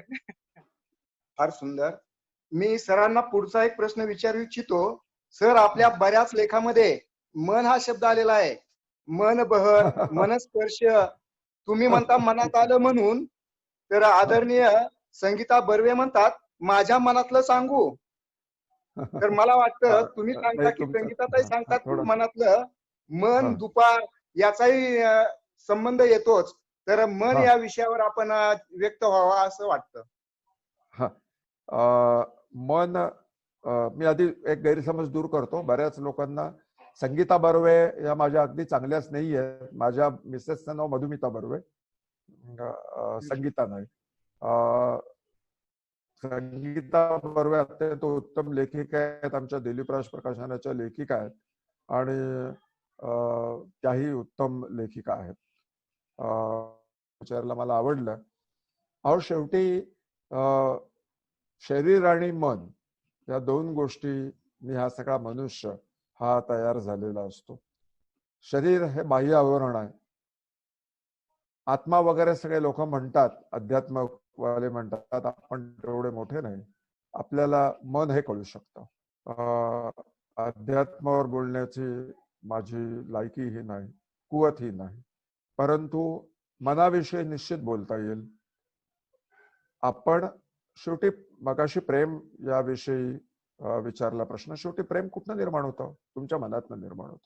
भावना कुठनं निर्माण होतात? तुमच्या मनातनं निर्माण होतात. भुकेपासून ते प्रेम करण्यापर्यंत, लिखाणाची वृत्ती तुमच्या मनात निर्माण करण्यापासून ते वाचनापर्यंत, आणि काम करून, अर्थार्जन करून संपत्ती वाढ करण्याची बुद्धी निर्माण होणं, ही बुद्धी सुद्धा तुमच्या मनातून निर्माण होते. म्हणजे तुमच्या मनात आलं पाहिजे म्हणून. त्यामुळे मन माणसाचं हे सर्वश्रेष्ठ आहे. त्याच्यावर जर तुमच्यासारखे चांगल्या शिक्षकांनी जर चांगले संस्कार मुलांच्या मनावर केले तर ती मुलं चांगली घडणार आहेत. नाहीतर मला परवाचा जो मी तुम्हाला सुरुवातीला उल्लेख झाला परवा दिवशी आमच्याकडच्या चोरीचा, तुम्हाला अगदी प्रांजळपणे सांगतो, त्या चोराला पोलिसांनी धरून आमच्याकडे तो सापडला रस्त्यावर पहाटे 4 वाजता. त्याला बसवलं होतं, त्याला मारलं होतं. मला त्याच्याकडे बघवत नव्हतं. मला अगदी प्रामाणिकपणे मी सांगतो, मला त्याच्याकडे बघवत नव्हतं. की त्याच्या मनावर लहानपणी संस्कार नाही झाले असं मला वाटून गेलं. आणि त्याच्यावर त्यांनी कष्ट न करता चोरी मार्ग, हा बदमाशी मार्ग त्यांनी पत्करला आणि आज त्याला एकदाच येणाऱ्या आयुष्यात त्याच्यावर ही पाळी आली. हे किती वाईट. त्याच्यावर लहानपणी जर चांगले संस्कार झाले असते, त्याच्या मनावर चांगले संस्कार झाले असते, तर तो चोर झाला नसता. तो त्याला हे भोगावं लागलं नसतं किंवा त्याचं आयुष्य वेगळं घडलं असतं. मग मन जेव्हा घडण्याचा काळ असतो हा 9वी-10वी पर्यंत असतो. हा अगदी कळायला लागल्यापासून म्हणजे 7-8 महिन्याच्या 10 महिन्याच्या मुलापासून 1 वर्षाच्या मुलाला चांगलं कळतं, वर्ष सव्वा वर्षाच्या, पण त्याच्याही आधीपासून ते साधारणपणे 10वी पर्यंत हे सगळे घरातल्या कष्ट करणाऱ्या आई वडिलांपेक्षाही अधिक संस्कार हे गुरुजन, हे अध्यापक तुमच्यासारखेच या मनावर संस्कार करत असतात. आणि हे संस्कार हे पुस्तकी विद्येपेक्षाही जास्त महत्वाचे असतात. माझ्या वडिलांना दके बर्वेंना त्यांचे विद्यार्थी आजही मानतात. माझ्या वडिलांचे विद्यार्थी आज 80 वर्षाच्या पुढे आहेत. त्यांची वय विद्यार्थ्यांची 80च्या पुढे गेलीत, कारण माझे वडील 1976 साली रिटायर्ड झाले. परंतु आजही ते त्यांचं नाव काढतात, कारण असं की माझे वडील पाठ्यपुस्तकाच्या बाहेर विद्यार्थ्यांवर संस्कार करण्याचं अधिक शिक्षण द्यायचं. म्हणजेच तुमच्या मनावर चांगले संस्कार करणं हे जास्त महत्वाचं असतं. त्यामुळे मन या गोष्टीची मला लहानपणापासून ओढ होती. मी जेव्हा एकटा राहत होतो तासगावला, एकटा म्हणजे माझे वडील आणि मी होतो, माझी आई पुण्याला होती, त्यावेळेला मी स्वतः खूप माझ्या मनाचा विचार केला. आणि ही 10वी 11वी 12वी म्हणजे त्यावेळेची प्री डिग्री. तर त्यावेळेला जो विचार करण्याचा कालखंड असतो, त्या कालखंडात स्वतः आत्मकेंद्रित होऊन मन या गोष्टीचा मी खरोखरच खूप विचार केला, खूप अभ्यास केला. आणि त्यामुळे मी माझ्या मनाचा विचार नेहमी करत असतोच, परंतु दुसऱ्याच्या मनात जर शिरता याचा प्रयत्न करता आला तरही त्याचा प्रयत्न माझा असतो. त्यामुळे मन हा शब्द आवडत असल्यामुळेच आणि त्याच्यावर एक मन ही परमेश्वराने नियतीने माणसाला दिलेली, कुठल्याही प्राण्याला सुद्धा काही प्रमाणात मन असतं, परंतु माणसाला दिलेली एक अमूल्य अशी विलक्षण अशी देणगी आहे असं मला वाटतं. आणि त्यामुळे माझी जे सगळे ही 7 पुस्तकं आहेत त्यात कुठलीही काल्पनिकता नाही आहे. आणि त्यामुळे माझ्याच मनाचे हे सगळे खेळ आहेत. आणि जर मनाचे खेळ हे जास्त व्यवस्थित लोकांपर्यंत जर पोचायचे असतील तर त्याला त्याचनुसार त्याचं शीर्षक असलं पाहिजे. आणि त्यामुळे मनस्पर्श, मनात आलं म्हणून, मनबहर, मोहरलेले क्षण, असे हे मनाची निरनिराळ्या अवस्थांचे हे पुस्तकं ही मी लिखाण केलं. यानंतर माझं जे पुस्तक येणार आहे त्याचं सध्या काम चालू आहे. त्याचा फक्त शेवटची एक लेख त्याचा माझा शिल्लक आहे लिहायचा. असंच 301 पानाचं पुस्तक येत्या 3-4 महिन्यात प्रकाशित होत आहे. त्याचं नाव आहे मन मोकळं. परत मनापासून मी दूर अजून तरी गेलेलो नाहीये. आणि त्यामुळे तुम्ही जर स्वतःच्या मनाचा अभ्यास करत गेलात, मनात विचार करत गेलात, आणि मन आणि विचार हे दोघे सख्खे जुळे भाऊ आहेत असं मला वाटतं. त्यामुळे मनात येणारे विचारांचा जर अभ्यास करून तुम्ही तुमचं आयुष्य घडवत गेलात तर तुम्हाला यश हे जरूर मिळतं. आणि हा मी माझ्या स्वानुभवावरनं हे सांगू शकतो. आणि मग तुम्हाला आयुष्य घडवायचं असेल तर तुम्ही तुमच्या मनाच्या खोलीत आतपर्यंत जाऊन पाहून डोकावून पाहू शकता की आपण ही गोष्ट करतोय की योग्य का अयोग्य. याकरता तुम्हाला कुठल्या आध्यात्मिक गुरुकडे जायची गरज आहे असं मला वाटत नाही. आपल्याकडं मराठी भाषा अभ्यास गट सदस्य रवींद्रदादा डोंगरदेव सर आहेत. ते आपल्याशी हितगुज करू इच्छितात. रवींद्रदादा कुठल्या गावावरून बोलताय? रवींद्रदादा डोंगरदेव, नागपूरहून बोलताय. बोला बोला. वर्धेचा आहे मूळ, कारंजा घाडगे. तुका म्हणे होय मनासी संवाद, आपुलाची वाद आपणासी. आणि तुम्ही आम्हाला जे मन उलगडलं आणि मनाशी संवाद करायला सांगितलं, काही वैयक्तिक प्रश्नही विचारायला सांगितलं. एक छोटासा आणि मना घडवी संस्कार असाही आहे तो भाग. पण छोटा प्रश्न असा होता की आवाजाला तुमच्या ही जी किनार आहे ती कशामुळे आहे आणि का? अरे म्हणजे बापरे. कशाचा आवाज असतो? मला हे माहित नाही आहे. मला आज प्रथमच कळतंय तुमच्याकडनं की माझा आवाज नाही. तुम्हाला ऐकावासा वाटतोय. नेताजी कदाचित मी राजगडकर मन आमच्याकडे मोकळं प्रादेशिक बातम्या द्यायचे. मन मोकळं बोलत असेल तुमच्याशी. नेताजी राजगडकर आमच्याकडे प्रादेशिक बातम्या द्यायचे, त्यांच्या आवाजाला ही धार होती. अरे बापरे. आणि आणि कदाचित त्याचं उत्तर असं असेल की आत्मविश्वासामुळे असेल. जेव्हा नाही तुमच्या अंगामध्ये आत्मविश्वास असतो कुठलंही काम करण्याचा, बोलण्याचा, वागण्याचा, तेव्हा नैसर्गिक तुमच्या आवाजाला एक धार निर्माण होते असं मला वाटतं. अमिताभ बच्चनचा आवाज बघा ना, की त्याचा याच्यापेक्षाही त्याचा मला आवाज जास्त आवडतो. अभिनय उत्कृष्टच आहे पण आवाजही त्याचा तितकाच चांगला आहे. नाना पाटेकरचा आवाज आहे. पण धन्यवाद. मला आजपर्यंत उभ्या आयुष्यात कोणी आवाजाविषयी सांगितलं नव्हतं, पण माझा आवाजही धार आहे असं तुम्ही म्हटलं त्याबद्दल खरोखर बरं वाटलं. 80च्या दशकातली आमची दुपार असायची. तेव्हा आमच्याकडे सगळी जनावरं उन्हाळ्यात आम्ही शेतातल्या खळ्यांवर बसवायचं. तिकडे एक मांडव केलेला असे. अरे वा. तर त्याच्या बाजूला आंब्याची झाडं असत. त्याच्या खाली गावभऱ्याची सगळी गुरं, म्हणजे साधारणतः आमच्या गावात असलेली 3,000 गुरं सगळी माझ्या शेतात बसायची. हे शेतातलं चित्र होतं. त्यातली आंबे कैऱ्या पाडून खाणं.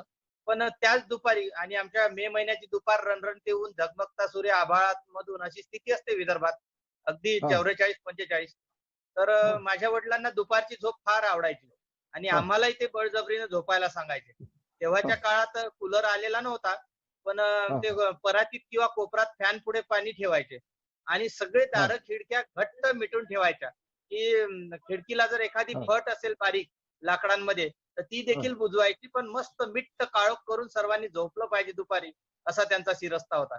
तर त्याही दुपारचा आम्ही आनंद घेतलेला आहे. धन्यवाद. तुमच्याकडची विदर्भाची दुपार म्हणजे सुनील साताराचे आहेत ना? तुम्हाला नाही कळणार साताऱ्याचे दुपार. सुनील सातारा. मी सातारा. विदर्भ. सुनीलला दुपारचं आनंद हा आमच्या नागपूरकरांना जास्त दुपारचा महत्व कळत असेल. सातारची दुपार आल्हाददायकच असते. आल्हाददायक असतं. सातारची दुपार देखील आल्हाददायक असतं. हो. बोला की पुढे. पुढं समाधान शिकेतोर सर आहेत उस्मानाबाद वरून, डाएटला असतात. अतिशय सुंदर असं पुस्तक परीक्षण ते करतात. अनेक पुस्तकांचं परीक्षण त्यांनी केलेलं आहे. त्यांचं स्वतःची काही पुस्तकही आहेत. समाधान शिकेतोर सर हे मराठी भाषा अभ्यास गट सदस्य आहेत. ते आपल्याशी हितू साधू इच्छितात. समाधान शिकेतोर सर. समाधान. नमस्कार समाधानजी. हा नमस्कार सर. बर्वे सर. आदरणीय सर नमस्कार. नमस्कार. आदरणीय बर्वे सरांचं खूप छान विवेचन ऐकायला मिळालं. खूप आनंद वाटला.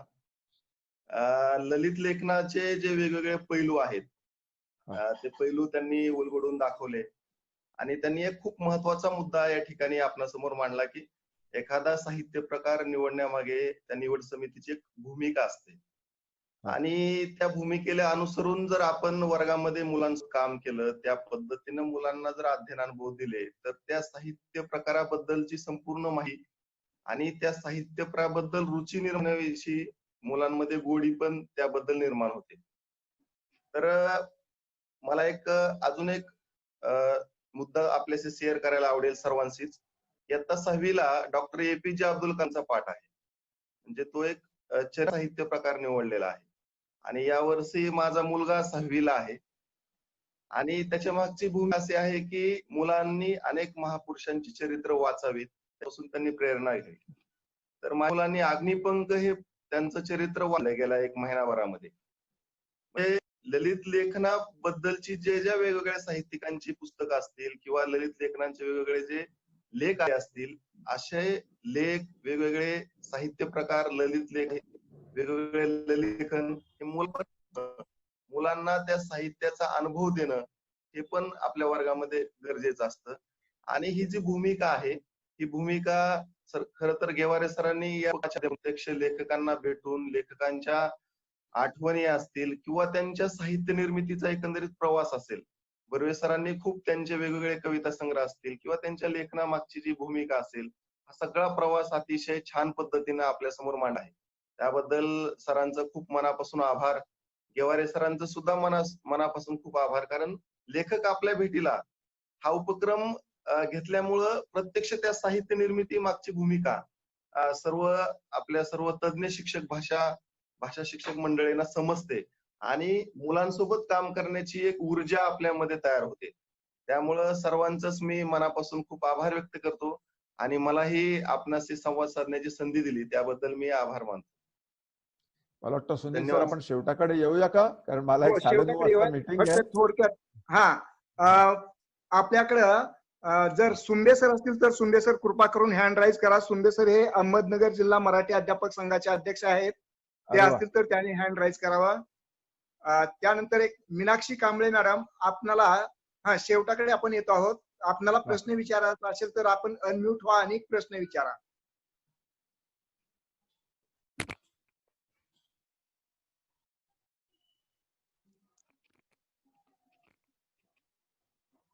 नाहीत का?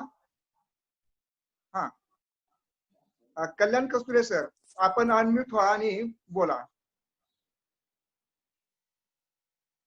नमस्कार सर.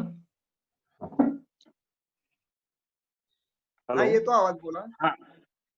तर खरंच आज मला खूप समाधान वाटलं की मी एका लेखकांशी संवाद करतोय किंवा त्या विषयाशी मात्र काहीतरी हितगुज साधतोय. पण मला सर असा प्रश्न पडलेला होता की जेव्हा जे व्हायचं म्हणजे पाठ्यपुस्तकातलंच शेवटच्या उतार्याच्या वरच्या भागामध्ये आहे, जेव्हा जे व्हायचं ते होणारच आहे, आपण फक्त या दुपारचे प्रतिनिधी असा विचार करून मन शांत केल्यावर मग त्या दमल्या भागल्या जीवाला पुरेपूर विश्रांतीही घेऊ देते. तर मला सरांना हा असा प्रश्न विचारायचा आहे या ओवीतून की प्रतिनिधी आपण दुपारचे प्रतिनिधी का दुपारचे साक्षीदार? दुपारचे प्रतिनिधी की साक्षीदार? साक्षीदार. हो. दुपारचे प्रतिनिधी नाही आणि दुपारचा साक्षीदारही नाही. याच्यामध्ये दुपार ही ठसवणं आणि दुपारचं महत्व अधोरेखित करणं हा भाग आहे. तुम्ही शेवटी बघितलं तर ती प्रथम पुरुषी होते. म्हणजे दुपार ही तुमच्याशी काही ठिकाणी बोलते, दुपारला काही ठिकाणी तुम्ही दुपारचं वर्णन येतं, काही ठिकाणी दुपारचं महत्व सांगितलं जातं आणि शेवटी दुपारला एक प्रकारे वंदन केलं जातं. अशा पद्धतीने हा सगळा लेखाचा भाग आहे आणि त्यामुळे त्याला एका विशिष्ट फॉर्म मध्ये तुम्ही म्हणता तसं या दोन्ही गोष्टीत हे बसवणं हे शक्य नाही. बाकीच्या तुमच्या याची उत्तर माझ्या वेगवेगळ्या आधीच्या ह्याच्यातनं आली आहेत. हो, बाकीचे आले सर. ओके, धन्यवाद. धनराज शेवाळे सर, माईक चालू करा आणि बोला. शेवाळे सर नगरवरून आहेत, बोला सर. बर्वे सर नमस्कार. हा, नमस्कार.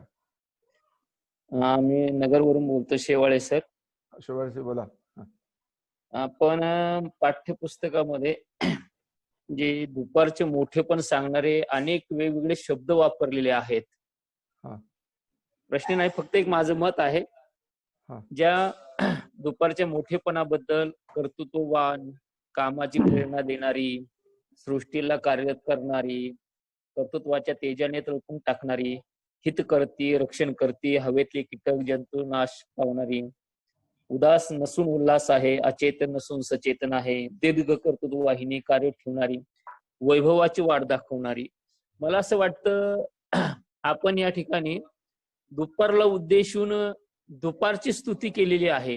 हे जर बरोबर आहे ना? याविषयी मी थोडेसे पाहिलं, विचार केला. म्हणजे मला असं वाटलं ते बरोबरच आहे. आपण सुद्धा स्तुतीच केलेली आहे ना? अगदी बरोबर. स्तुतीपेक्षाही दोन गोष्टीत फरक आहे. एखाद्याची लायकी नसताना आपण करतो तेव्हा त्याला काही वेळेला स्तुती म्हणतो, पण उपेक्षित आहे दुपार, आणि अच्छा त्याचं महत्व अधोरेखित केलंय असं म्हणा. स्तुतीपेक्षाही स्तुतीपेक्षाही महत्व अधोरेखित केलंय दुपारचं, असा शब्दप्रयोग हा जास्त योग्य होईल. हो, आपल्याला विद्यार्थ्यांना सांगण्याच्या दृष्टीनं हे महत्वाचं आहे. हे वाक्य हो, त्यांचं महत्व जास्त. हो, स्तुतीपेक्षा दुपारचं महत्व अधोरेखित केलंय वेगवेगळ्या उपमा आणि रूपक देऊन. अच्छा. धन्यवाद सर, धन्यवाद. शेवटचा प्रश्न आपल्याकडे येईल. मीनाक्षी कांबळे कोल्हापूर इथून आहेत. हा शेवटचा मीनाक्षी प्रश्न कांबळे, करूया. आपण मला 9:30 ला मीटिंग आहे. हा शेवटचा प्रश्न लगेच करूया. आता आपला समारोप होणार आहे. मीनाक्षी कांबळे, जर आपल्याला बोलता येत नसेल हँड राईज करा, मी तुम्हाला अनम्यूट करतो आणि मग हनुमंत थांबिरे सर आभार व्यक्त करतील. हा, एकच मिनिट सर. शेवटचा प्रश्न आहे, आपण अनम्यूट व्हा. खाली माईक जो आहे ना. हा, बोला मॅडम. नमस्कार सर. नमस्कार. आजच्या कार्यक्रमात प्रत्यक्ष लेखक आपल्या भेटीला आलेले आहेत आणि याचा खरोखर मला खूप आनंद झालेला आहे. दुपार हा पाठ अतिशय सुंदर रीतीने लिहिलेला आहे. यामध्ये शेतकरी, कामगार, रिक्षा चालक सर्वच घटक म्हणजे यामध्ये अंतर्भूत झालेले आहेत. आणि या पाठाच्या निमित्तानं मला असं सांगावंसं वाटतं की 57 वर्ष वयात मी एकही दुपार अशी झोपी गेलेलं कधी आठवत नाही. आणि ही प्रेरणा देणारी दुपार, या दुपारचं तुम्ही अतिशय सुंदर रीतीने वर्णन केलेलं आहे. जत सारख्या दुष्काळग्रस्त भागात बालपण गेलं, परंतु कधीही कंटाळा करून आम्ही झोपी गेलेलो नाही. मुलंही अगदी संध्याकाळी मात्र 8 वाजता, परंतु नाही. आणि मला आणखी एक विचारायचं होतं, ते मगाशी तुम्ही सांगितलं म्हणजे संगीता बर्वे यांची कविता ही पाठ्यपुस्तकात अगोदर आलेली होती 10वी ला, त्या तुमच्या स्नेही आहेत असं समजलं. तोही प्रश्न होताच. आणि अतिशय सुंदर रीतीनं तुम्ही दुपार ही कशी मानवी जीवनाला प्रेरणा देते, मन उधाण वाऱ्याचे असणारी ही दुपार, आणि तुम्ही मन हा घटक घेऊन बरेचसे काव्यसंग्रह, कथासंग्रह, लेखन केलेलं आहे. या मनाला प्रेरणा देणारा हा दिवसातील मध्यान्ह म्हणूया दुपार हे अतिशय उत्कृष्ट रीतीने तुम्ही मांडलेले आहे. खूप खूप आभार. तुम्हा सर्वांची बोलण्याची संधी मला मिळाली. घेवारे सर, त्याचप्रमाणे आमचे कोजिमचे सुद्धा, गोंधळी सर सुद्धा उपस्थित आहेत. सर्वांचेच मनपूर्वक आभार. आपण शेवटाकडे येऊयात. मी हनुमंत थांबिरे सर परभणी येथून आहेत. त्यांना आभार व्यक्त करण्यापूर्वी सरांना सांगू इच्छितो की या समूहामध्ये विद्या वाचस्पती असणारे अनेक जण आहेत. त्यामध्ये डॉक्टर सुवर्णा जाधव आहेत, डॉक्टर देवीदास गुरव सर आहेत, असे अनेक नामांकित असे साहित्यिक आपल्यामध्ये आहेत. आणि म्हणूनच आपण किती वेळ ही चर्चा चालू ठेवू शकलो असतो, परंतु वेळेचं बंधन आहेच निश्चितच. वेळेचं बंधन बोलतो आणि मग आभार उदय. 1 मिनिट मी बोलतो. इथे अनेक PhD विद्या वाचस्पती या इथं आहेत. अनेक महाराष्ट्रभरातनं, अगदी गडचिरोली, जत, सातारा, उस्मानाबाद, नांदेड, ठाणे, कल्याण, मुंबई सगळीकडनं आपण महाराष्ट्रभरातनं अध्यापक इथं सगळे आलेले आहात. मी माझ्याकडनं आपल्या सगळ्यांचे आभार मानतो. आणि मलाही माझ्या रोजच्या धकाधकीच्या वृक्ष आयुष्यात हे तुमच्या बरोबर एक छान आज संवाद साधायला मिळाला. तुमच्या हाती मुलांचं यश हे निश्चितपणे सुरक्षित आहे, वाढणार आहे. आणि तुमच्यामुळे मुलांना नक्कीच चांगले संस्कार हे तुमच्यामुळे मुलांवर होणार आहेत असं मला निश्चितपणे वाटतं. एक माझी सकाळ आज सकाळचे जवळजवळ 1.5-2 तास हे तुमच्यामुळे अतिशय सुंदर हे माझे देखील गेलेत. त्यामुळे मी आपल्या सर्वांना अगदी मनपूर्वक धन्यवाद देतो. पुण्याला आल्यावर जरूर या. लेखक केव्हा तरी एकदा भेटला अशी काही गरज नाहीये. नारायणपेठेत गिरीप्राश प्रकाशन संबंध कोणीही सांगतं. नारायणपेठ पोलीस चौकीच्या मागे माझं कार्यालय. आपण केव्हाही तिथं या. मी तिथे दिवसभर असतो, दुपारीही असतो. अजूनही दुपारी झोपत नाही बाईंनी सांगितल्याप्रमाणे. आणि आपल्या सगळ्यांना परत मी अगदी मनपूर्वक धन्यवाद देतो. 1 मिनिट सर. 1 मिनिट. आभार प्रदर्शन आभार व्यक्त करण्यासाठी मी हनुमंत थांबिरे, परभणी, कृपा करून आभार व्यक्त करा. सरांना नमस्कार, सर्वांना नमस्कार. खरं तर आज माझं भाग्य असं समजतोय की मी खरं तर ऐकायला आणि बघायला उत्सुक होतो आणि डायरेक्ट तुमचे आज मला आभार मानण्याची संधी मिळते. खरं तर हा गेवारे सरांचा थोडासा वेगळा उपक्रम आहे असं मलाही जाणवतं. टाकाला जाऊन जरासं मोरं लपवण्याचा जो काही प्रकार असतो तो गेवारे सर करतायत असंही कळतंय मला. कारण त्याचं पहिलं कारण असं आहे की मला एक अर्धा मिनिटच व्यक्त व्हायचे. त्याचं पहिलं कारण असं की मी शेतकरी कुटुंबातून आहे आणि शेतकरी कुटुंबातून असल्यामुळे आम्ही ज्यावेळेस लहानपणी बघायचो ना तर आमच्या शेतातली जी छोटी छोटी गोरी असायची त्यांना पहिल्यांदा बैलगाडीला, रिकाम्या बैलगाडीला बांधायची, हलक्या हलक्या ओझ्याला लावायची आणि मग त्यांना त्याच्यामध्ये परफेक्ट केलं जायचं. का सांगतोय उदाहरण? गेवारे सरांचा डाव मला कळतो आहे की आमच्यासारखी जी थोडीशी मागे राहणारी माणसं येतात ह्यांना पुढे आणण्याचा हा प्रकार आहे. आणि निश्चित रूपानं आधीच मी तुमचे गेवारे सर आणि सगळ्या मंडळांचे मी आभार मानतो की मला बर्वे सरांचा आभार मानण्याची संधी मिळाली. आदरणीय बर्वे सर, आज तुम्हाला आम्ही बघितलं बरं का. आम्ही आतापर्यंत तुम्हाला ऐकत आलो होतो, तुम्हाला वाचत आलो होतो. तुम्ही लिहिलं ना ते आम्ही लेकरांना शिकवत आलो होतो. तुमचे मन मन मन मन मन मन आम्ही फक्त दुरून जाणत होतो. आज अनुभवतोय बरं का सर. तुम्ही व्यक्त होत होता त्यावेळेस निवांत बसून ऐकत होतो आम्ही. आणि खरंच अशी संधी ज्यावेळेस मिळते ना त्यावेळेस आम्ही समृद्ध आहोत. हा थोडासा होईना पण आम्हाला मुठभर मात चढतो बरं सर. आणि फक्त तुमची अनुभव. आज तुम्ही ज्या पद्धतीनं ज्या प्रत्येक प्रश्नांची उत्तरं दिली आणि त्या प्रश्नाच्या उत्तरात देत देत देत तुम्ही ज्या पद्धतीने व्यक्त होत होतात ना तिथं आम्ही समृद्ध होत होतो. मला आणखीन एक जोड द्यायची याला.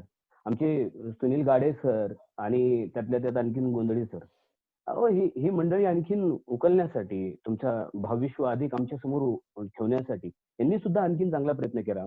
महाराष्ट्रभरातनं अनेक शिक्षकांनी तुम्हाला प्रश्न विचारून ज्या पद्धतीने तुम्हाला व्यक्त व्हायला लावले त्यामुळं आमचं खरंच आम्ही आज समृद्ध झालो आहे. आता दुपार जितकी सक्षम वाटते, जितकी कार्यकर्तृत्व वाटते, जितकी दुर्लक्षित वाटत होती आता तितकी अधोरेखित वाटायला लागते. त्याहीपेक्षा बर्वे सर तुम्हाला बघितल्यानंतर आणि तुम्हाला अनुभवल्यानंतर आम्ही आता समृद्धीचा एक अनुभव घेतो आहोत. हे तुमचं सगळं ऐकल्यानंतर आजपर्यंत आम्ही शिकवत आलेली मराठीतला हा जो पाठ आहे हा पाठ शिकवत आल्याचा आणि आता इथून पुढे शिकवण्याचा निश्चित रूपाने वेगळा घाट आणि वेगळी पायरी आम्ही आता घेऊन चालणार आहोत. सरांचे फार आभार मानतोय की आमच्या या मंडळाला आंतरजाल उपक्रमाला येऊन त्यांनी डायरेक्ट आमच्याशी संवाद साधला. आज महाराष्ट्रभरातनं सर्व शिक्षक आहेत आणि त्यातल्या त्या सगळे विद्यावाचस्पती आहेत. खूप कर्तृत्वान माणसं आहेत. ही अभ्यास मंडळावरली लेखक मंडळी आहेत आणि ह्या सगळ्यांच्या समूहामध्ये तुम्ही व्यक्त झालात आणि आम्हालाही त्याचा ज्ञानाचा लाभ मिळाला. त्याबद्दल मी आमच्या सगळ्या आंतरजाल उपक्रमाच्या माध्यमातून जे कोणी जुळले गेले किंवा जे काही संयोजक मंडळ आहे त्यांच्या वतीने मी बर्वे सरांचे खूप खूप खूप आभार मानतो. धन्यवाद सर.